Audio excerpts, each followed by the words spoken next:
ನಮಸ್ಕಾರ. ಕರ್ನಾಟಕ ಪ್ರದೇಶ ಕಾಂಗ್ರೆಸ್ ಸಮಿತಿಯ ವತಿಯಿಂದ SIR ತೀವ್ರ ಸಮಗ್ರ ಪರಿಷ್ಕರಣಾ ವಿಚಾರದಲ್ಲಿ ಇವತ್ತು ಜನಜಾಗೃತಿ ಕಾರ್ಯಕ್ರಮವನ್ನು ಹಮ್ಮಿಕೊಂಡಿದ್ದೀರಿ. ಕುದ್ಮಲ್ರಾವ್ ಸಭಾಂಗಣದಲ್ಲಿ ಭಾಳ ಸಂತೋಷದ ವಿಚಾರ. ಮೊದಲನೇದಾಗಿ ಇವತ್ತು ನಮ್ಮೆಲ್ಲರ ಅಚ್ಚುಮೆಚ್ಚಿನ ನಾಯಕ ಆಗಿದ್ದಂಥ ಸಂಜಯ್ ಗಾಂಧಿಯವರು ಇವತ್ತು ಪುಣ್ಯತಿಥಿ. ಅವರು ಜೂನ್ 23, 1980ನೇ ಇಸ್ವಿನಲ್ಲಿ ವಿಮಾನ ಅಪಘಾತದಲ್ಲಿ ತೀರೋದರು. ಅವರಿಗೆ ಕಾಂಗ್ರೆಸ್ ಪಕ್ಷದ ವತಿಯಿಂದ ನಾನು ವೈಯಕ್ತಿಕವಾಗಿ ತಮ್ಮೆಲ್ಲರ ವೈಯಕ್ತಿಕವಾಗಿ ಅವರಿಗೆ ಶ್ರದ್ಧಾಂಜಲಿಯನ್ನು ಅರ್ಪಿಸಿ ಈ ಕಾರ್ಯಕ್ರಮವನ್ನು ಉದ್ದೇಶಿಸಿ ನಾನು ಮಾತಾಡಲಿಕ್ಕೆ ಇಚ್ಛೆ ಬೀಳ್ತೇನೆ. ಜಿಲ್ಲಾ ಕಾಂಗ್ರೆಸ್ ಕಮಿಟಿಯ ಅಧ್ಯಕ್ಷರುಗಳಾದ ಶ್ರೀಮಾನ್ ಹರೀಶ್ ರವರೇ, ಅಂಶುಮನ್ ರವರೇ, ಗಾಂವ್ಕರ್ ರವರೇ, ಇನ್ಯಾರು ಬಂದ್ದಾರೆ, ಅಶೋಕ್ ಕೊಡವರವರು, ಹಾಗೂ ದಕ್ಷಿಣ ಕನ್ನಡ ಜಿಲ್ಲೆಯ ಹಿರಿಯ ಮುಖಂಡರಾಗಿರ್ತಕ್ಕಂತಹ ರಮನಾಥ್ ರೈ ಅವರೇ, ಅಭಯ್ ಚಂದ್ರ ಜೈನ್ ರವರೇ, ಹಾಗೂ ವರ್ಕಿಂಗ್ ಪ್ರೆಸಿಡೆಂಟ್ ಆಗಿರ್ತಕ್ಕಂಥ ಗೆಳೆಯ ಮಂಜುನಾಥ್ ಭಂಡಾರಿ ಅವರೇ, UT ಖಾದರ್ ಅವರೇ, ಜಯಪ್ರಕಾಶ್ ಹೆಗಡೆ ಅವರೇ, ಉತ್ತರ ಕನ್ನಡ ಜಿಲ್ಲೆಯ ಮಣ್ಕಾಲ್ ವೈದ್ಯರವರೇ, ಡಿಸ್ಟಿಕ್ ಕಾಂಗ್ರೆಸ್ ಕಮಿಟಿಯ ಅಶೋಕ್ ಕೊಡವ್ರ ಹೆಸರು ಹೇಳಿದ್ದೀನಿ. ಅದರ ಜೊತೆಗೆ ನಮ್ಮ SIR ಕಮಿಟಿಯ ಅಧ್ಯಕ್ಷರಾಗಿರ್ತಕ್ಕಂಥವರು ಮತ್ತು ವಿಧಾನ ಪರಿಷತ್ತಿನ ಸಭಾಪತಿಗಳಾಗಿದ್ದಂಥ ಸುದರ್ಶನ್ ರವರೇ, ಲೋಬೋರವರೇ, ವಿನಯ್ ಕುಮಾರ್ ಸೊರ್ಕೆ ಅವರು, ಇಬ್ರಾಹಿಂ ರವರು, ಮತ್ತು ನಮ್ಮ ಮಂಜುನಾಥ್ ಪೂಜಾರಿ ಅವರು, ನಮ್ಮ ಗಫೂರ್ ಅವರು, ಗೋಪಾಲ್ ಪೂಜಾರಿ ಅವರು. ಕೆಲವು ಹೆಸರು ಮಿಸ್ ಆಗಿದ್ರೆ ನನಗೆ ಕಾಣ್ತಾ ಇಲ್ಲ, ಲೈಟ್ ಹೊಡಿತಾ ಇದೆ, ತಪ್ಪು ತಿಳ್ಕೊಳ್ಬಿಡಿ. ಬಂದಿರತಕ್ಕಂಥ ಎಲ್ಲ ಬಂಧು ಭಗಿನಿಯರೇ, ಮಾಧ್ಯಮದ ಮಿತ್ರರೇ, SIR ಬಗ್ಗೆ ಪರವಾಗಿಲ್ಲ SIR ಬಗ್ಗೆ ಭಾಳ ಸುದೀರ್ಘವಾಗಿ ವಿಸ್ತಾರವಾಗಿ ವಿಧಾನ ಪರಿಷತ್ತಿನ ಸಭಾಧ್ಯಕ್ಷರಾಗಿದ್ದಂಥ ಸುದರ್ಶನ್ ರವರು ಯಾವ ರೀತಿಯಲ್ಲಿ ಭಾರತೀಯ ಜನತಾ ಪಾರ್ಟಿ ಮತ್ತು RSS SIR ಮೂಲಕ ಒಂದು ನೈಜ ಮತದಾರರ ಹೆಸರನ್ನು ನೈಜ ಮತದಾರ ಪಟ್ಟಿಯಿಂದ ಕೈ ಬಿಡಲು ಪ್ರಯತ್ನ ಮಾಡ್ತಾ ಇದ್ದಾರೆ ಅನ್ನೋದು ನಾವೆಲ್ಲರೂ ಸಹ ಗಂಭೀರವಾಗಿ ಯೋಚನೆ ಮಾಡಬೇಕಾಗಿದೆ. ಸುದರ್ಶನ್ ರವ್ರ ಹತ್ರ ನಾನು ಮಾತಾಡೋ ಸಂದರ್ಭದಲ್ಲಿ ಅವ್ರು ಹೇಳ್ತಾ ಇದ್ರು, ಯಾವ ರೀತಿಯಲ್ಲಿ ಮತದಾರ ಪಟ್ಟಿಯಲ್ಲಿ ಇವರು ಕೈ ಬಿಡ್ತಾ ಇದ್ದಾರೆ ಅಂತ ಹೇಳಿ. ಅದಕ್ಕೆ ಪ್ರತಿ ವರ್ಷ ಜನವರಿಯಲ್ಲಿ ಮತದಾರರ ಪಟ್ಟಿ ಪರಿಷ್ಕರಣೆ ಆಗ್ತಾ ಇತ್ತು. 2003, 2004 ಅದಾದ ನಂತರ ಪರಿಷ್ಕರಣೆ ಆಗಿಲ್ಲ ಅಂತ ಕಾಣಿಸುತ್ತೆ ಸುದರ್ಶನ್ ಅವರೇ. 2003ರಲ್ಲಿ ಕಟ್ಟ ಕಡೆಯದಾಗಿ ಆಗಿರ್ತಕ್ಕಂಥದ್ದು. 2014ರಲ್ಲಿ ಆಗಬೇಕಾಗಿದ್ದಂತನ್ನು 2021ರಲ್ಲಿ ಜನಗಣತಿ ಆದ ನಂತರ ಮಾಡ್ತೀವಿ ಅಂಥೇಳಿ ಇಲ್ಲಿವರೆಗೂ ಸಹ ಮಾಡಿಲ್ಲ. 2027ನೇ ಇಸ್ವಿನಲ್ಲಿ ಜನಗಣತಿ ಮತ್ತು ಜಾತಿ ಗಣತಿ ಅಂತ ಮಾಡಿ ಅದು ಯಾವ ಪರಿಸ್ಥಿತಿನಲ್ಲಿದೆ ಅಂತಲೂ ಸಹ ಗೊತ್ತಿಲ್ಲ. ಸ್ವಾತಂತ್ರ್ಯ ಪೂರ್ವದಲ್ಲಿ ಸ್ವಲ್ಪ ಇತಿಹಾಸ ತಮಗೆ ಹೇಳಕ್ಕೆ ಇಚ್ಛೆ ಬೀಳ್ತೇನೆ. ನಮ್ಗೆ ಯಾರಿಗೂ ಸಹ ಮತ ಚಲಾವಣೆ ಹಕ್ಕಿರಲಿಲ್ಲ. ಆಗ ಇದ್ದಂಥ ಪರಿಸ್ಥಿತಿ, ಆಡಳಿತ ರಾಜಪ್ರಭುತ್ವ ಅಂತ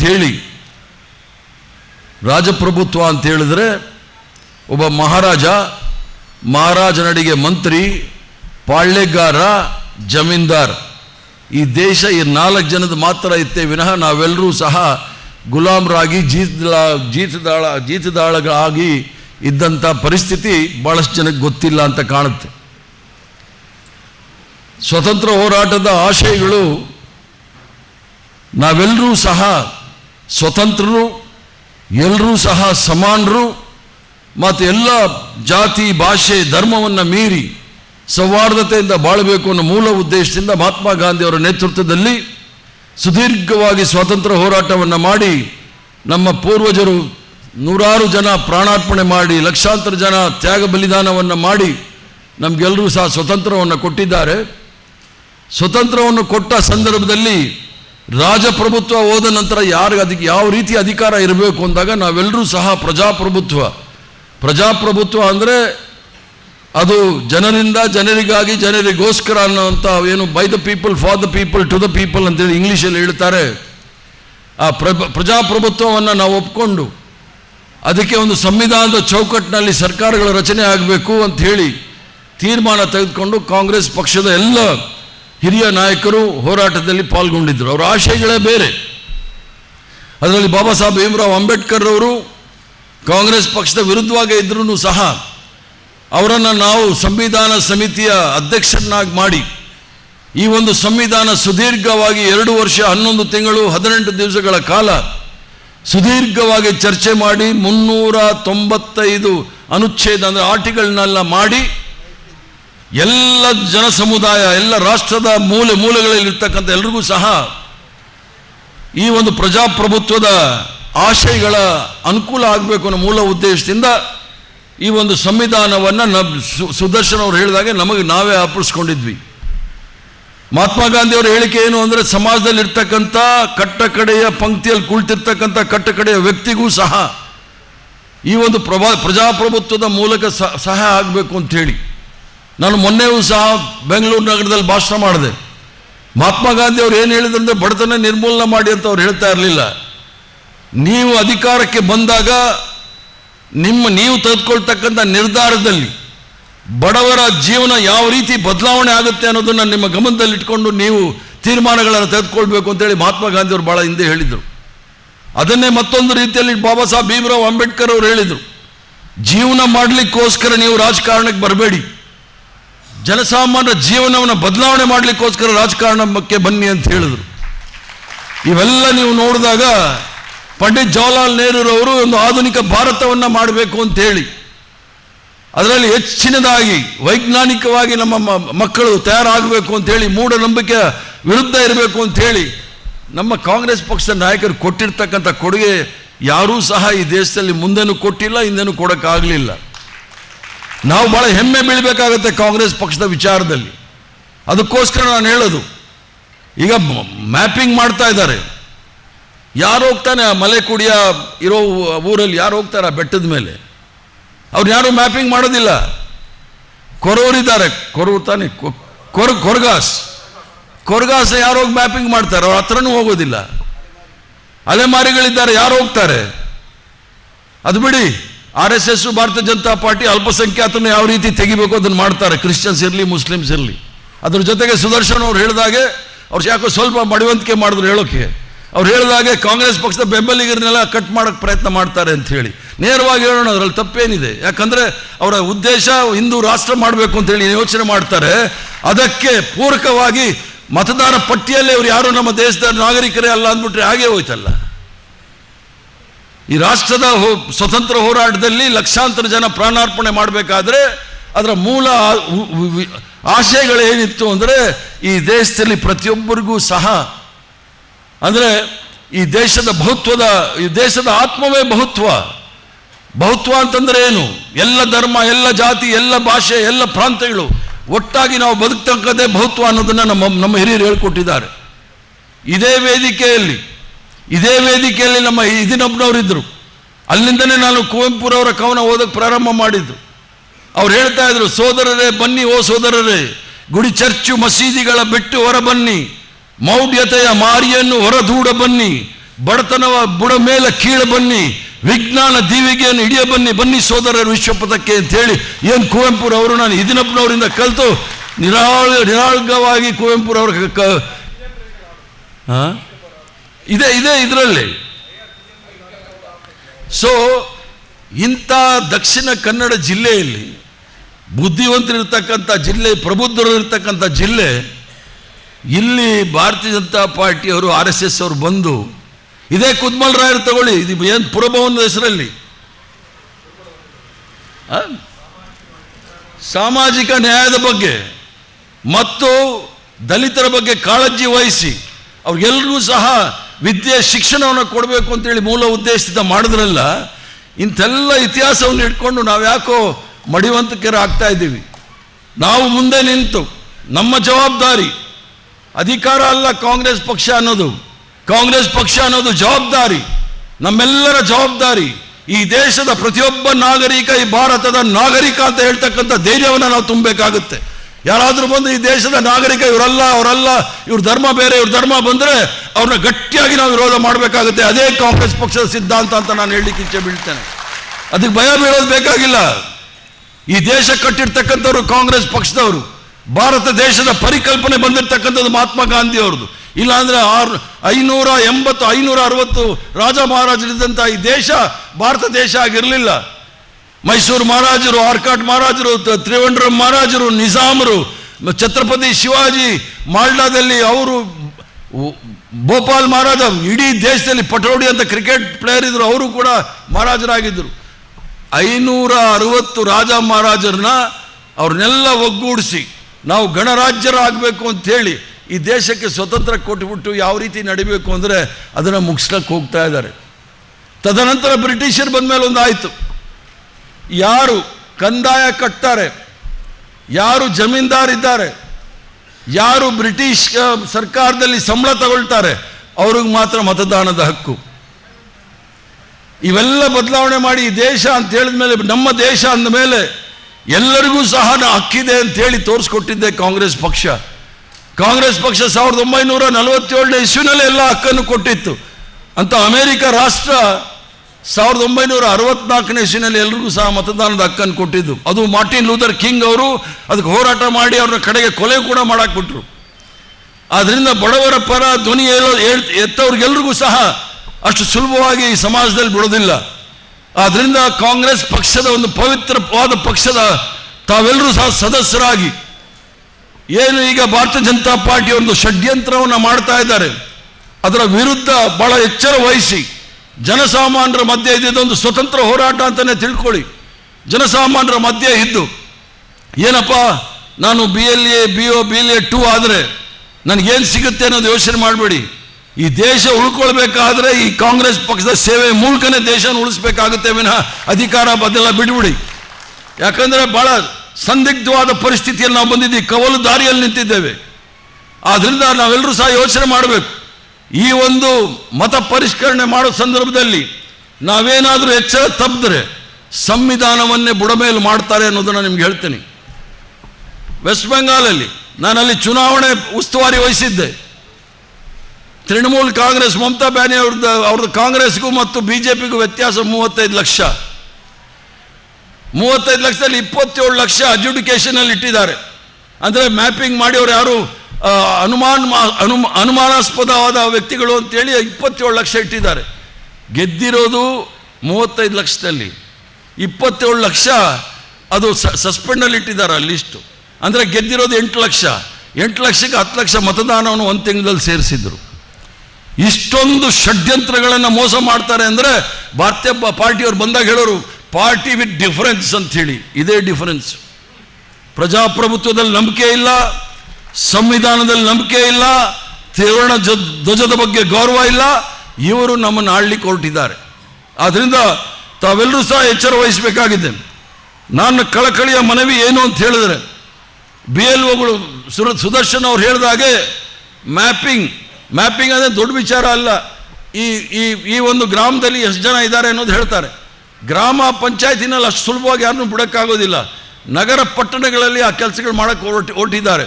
ಆದ್ರೂ ಸಹ ಜಾಗೃತರಾಗಿ ಯಾರ್ದು ಹೆಸರು ಮ್ಯಾಪಿಂಗಲ್ಲಿ ಬಂದಿಲ್ಲ ಅದನ್ನು ನಾವು ಹುಡುಕಬೇಕಾಗುತ್ತೆ.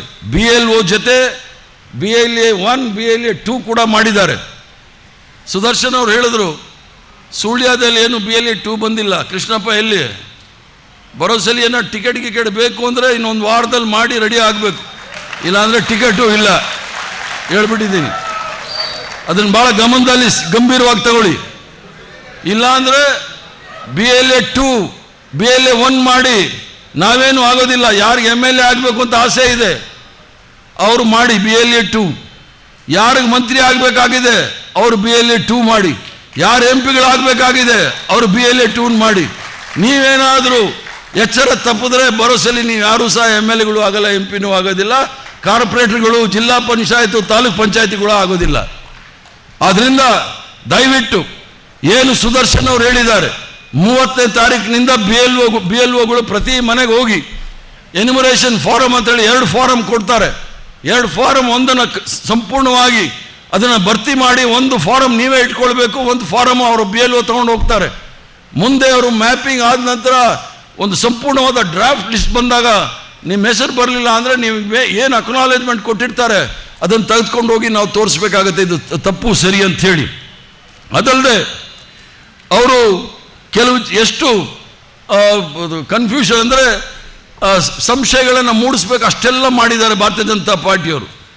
ಈಗ ಕೂಲಿ ಕಾರ್ಮಿಕರು ಇರ್ತಾರೆ, ಅವ್ರು ಎಲ್ಲಿಂದ ಅವ್ರು ಯಾವ ದಾಖಲೆಗಳನ್ನ ಇಟ್ಕೊಂಡಿರ್ತಾರೆ, ರೈತರು ಯಾವ ದಾಖಲೆಗಳನ್ನ ಇಟ್ಕೊಂಡಿರ್ತಾರೆ, ಕಾರ್ಮಿಕರು ಯಾವ ದಾಖಲೆಗಳನ್ನ ಇಟ್ಕೊಂಡಿರ್ತಾರೆ, ಅಲೆಮಾರಿಗಳು ಯಾವ ದಾಖಲೆಗಳನ್ನ ಇಟ್ಕೊಂಡಿರ್ತಾರೆ, ಇವೆಲ್ಲವೂ ಸಹ ಸಂಕಷ್ಟದಲ್ಲಿ ಇರ್ತಕ್ಕಂಥ ಈ ದೇಶದಲ್ಲಿ ಹುಟ್ಟಿದ ಮೇಲೆ ಅವರು ಈ ದೇಶದ ನಾಗರಿಕರು. ಯಾವುದೇ ದಾಖಲೆ ಇರ್ಬೋದು, ದಾಖಲೆ ಇಲ್ಲದೆ ಇರ್ತಕ್ಕಂಥವ್ರು marks card, fake marks card ಇರ್ತಕ್ಕಂಥವ್ರು ಈ ದೇಶದ ಪ್ರಧಾನಮಂತ್ರಿ ಆಗ್ಬೋದು, ಈ ದೇಶದಲ್ಲಿ ನಾವು ವೋಟರ್ ಆಗೋಕ್ಕಾಗೋದಿಲ್ವ ಅಂತ ನಾವು ಕೇಳಬೇಕಾಗತ್ತೆ. ಆದ್ರಿಂದ ತಾವು ಯೋಚನೆ ಮಾಡಬೇಕಾಗುತ್ತೆ. ನಮ್ಮ ಮುಂದೆ ದೊಡ್ಡ ಸವಾಲೇ ಇದೆ. ದೊಡ್ಡ ಸವಾಲು ಏನು ಅಂತ ಹೇಳಿದ್ರೆ, ಈ ದೊಡ್ಡ ಸವಾಲು ನಮ್ಮ ಹಕ್ಕನ್ನು ಮುಟ್ಟುಗೊಳಿಸಲಿಕ್ಕೆ ಪ್ರಯತ್ನ ಮಾಡ್ತಾ ಇದ್ದಾರೆ ಭಾರತೀಯ ಜನತಾ ಪಾರ್ಟಿಯವರು. ಪ್ರತಿಯೊಬ್ಬ ಕಾಂಗ್ರೆಸ್ ಕಾರ್ಯಕರ್ತರು ಸಹ ತಮ್ಮ ಊರು, ಕೇರಿ, ಹಳ್ಳಿ, ಗ್ರಾಮ ಎಲ್ಲ ಕಡೆ ಹೋಗಿ ತಮ್ಮ ಸ್ನೇಹಿತರು, ಅಕ್ಕಪಕ್ಕದಲ್ಲಿರೋರು, ಸಂಬಂಧಿಕರು ಯಾರದೇ ಕೂಡ ಹೆಸರು ಬಿಡದಾಗೆ ತಾವೆಲ್ಲರೂ ಸಹ ನೋಡ್ಕೊಳ್ಬೇಕಾಗತ್ತೆ. ಅದಕ್ಕೋಸ್ಕರನೇ ಹಿಂದೆ ಏನು DK ಶಿವಕುಮಾರ್ ಅವರು ಇದ್ದರು ಅಧ್ಯಕ್ಷರಾಗಿ, ಅವರು ಸುದರ್ಶನ್ ಅವರ ನೇತೃತ್ವದಲ್ಲಿ ಒಂದು ಕಮಿಟಿ ಮಾಡಿದ್ದಾರೆ. ಅವ್ರು ಕೊಡ್ತಕ್ಕಂಥ ಎಲ್ಲ ನಿರ್ದೇಶನಗಳನ್ನು ಚಾಚು ತಪ್ಪದೆ ನೀವು ಮಾಡಬೇಕಾಗುತ್ತೆ. ನಮಗೇನು ಅಭ್ಯಂತರ ಇಲ್ಲ, ನೀವು SIR ಮಾಡಿ, ನಕಲಿ ಓಟ್ ಯಾರ್ಯಾರಿದ್ದಾರೆ ಅವ್ರನ್ನ ತೆಗಿರಿ. ಹೆಚ್ಚಿನ ನಕಲಿ ಓಟ್ ಇರೋದೇ ಭಾರತೀಯ ಜನತಾ ಪಾರ್ಟಿ RSS ಅವ್ರದ್ದು, ಅದನ್ನು ತೆಗಿರಿ, ಭಾಳ ಸಂತೋಷ. ಅದ್ರ ಜೊತೆಗೆ ಡಬಲ್ ಇರುತ್ತೆ, ಅದನ್ನು ತೆಗಿರಿ. ಆದರೆ ಸುದರ್ಶನ್ ಅವರು ಹೇಳಿದಾಗೆ ಒಬ್ಬ ನೈಜ ಮತದಾರರನ್ನ ಓಟನ್ನು ಎಲ್ಲೂ ಸಹ ಕದೀಲಿಕ್ಕೆ ಹೋಗ್ಬೇಡಿ.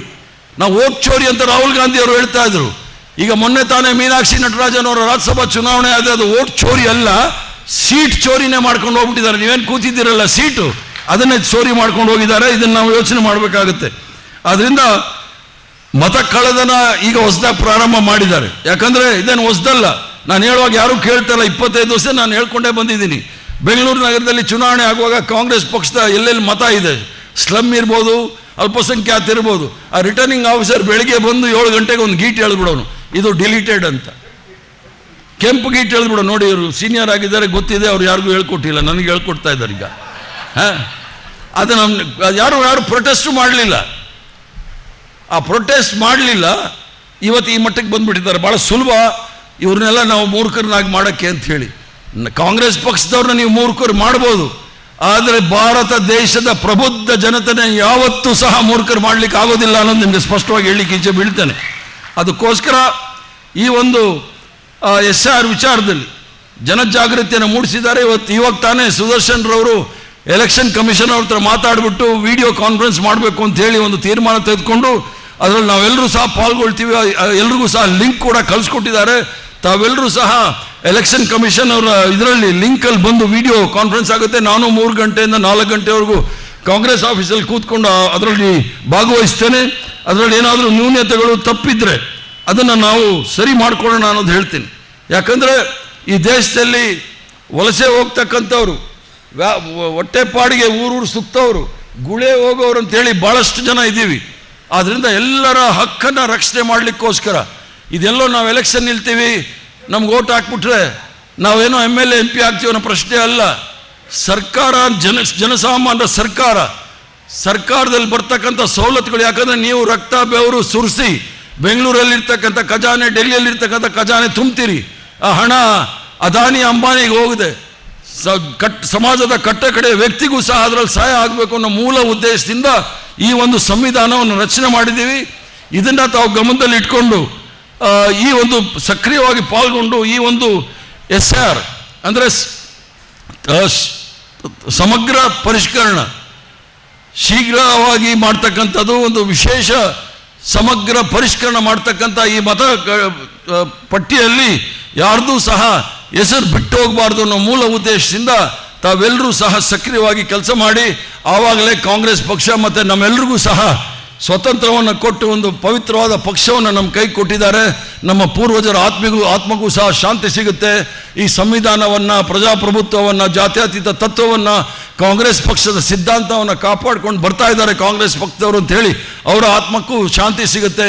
ನಾವೆಲ್ಲರೂ ಸಹ ಶಾಂತಿ ಸೌಹಾರ್ದತೆಯಿಂದ ಬಾಳ್ಬೋದು ಅನ್ನೋ ವಿಚಾರವನ್ನು ಹೇಳಿ ಇಷ್ಟೊಂದು ಸಂಖ್ಯೆಯಲ್ಲಿ ತಾವೆಲ್ಲರೂ ಸಹ ಬಂದು ಈ ಒಂದು ಕಾರ್ಯಕ್ರಮವನ್ನು ಯಶಸ್ವಿಗೊಳಿಸ್ತಾ ಇದ್ದೀರ. ಅದಕ್ಕೆಲ್ಲರಿಗೂ ಸಹ ವೈಯಕ್ತಿಕವಾಗಿ ಪಕ್ಷದ ಪರವಾಗಿ ತಮ್ಮೆಲ್ಲರಿಗೂ ಸಹ ಅಭಿನಂದನೆ ಸಲ್ಲಿಸಿ, ಧನ್ಯವಾದ ಸಲ್ಲಿಸಿ, ಅಧ್ಯಕ್ಷನಾದ ಮೇಲೆ ಮೊಟ್ಟ ಮೊದಲನೇ ಬಾರಿಗೆ ನಮ್ಮೂರಿಗೆ ಬಂದು, ಮಂಗಳೂರಲ್ಲೇ ಬಂದು ತಾವೆಲ್ಲರೂ ಸಹ ಅಭಿಮಾನದಿಂದ ನನ್ನನ್ನು ಕಂಡಿದ್ದಕ್ಕೆ ತಮಗೂ ಸಹ ವಂದನೆ ಸಲ್ಲಿಸಿ ಮಾತು ಮುಗಿಸ್ತೇನೆ.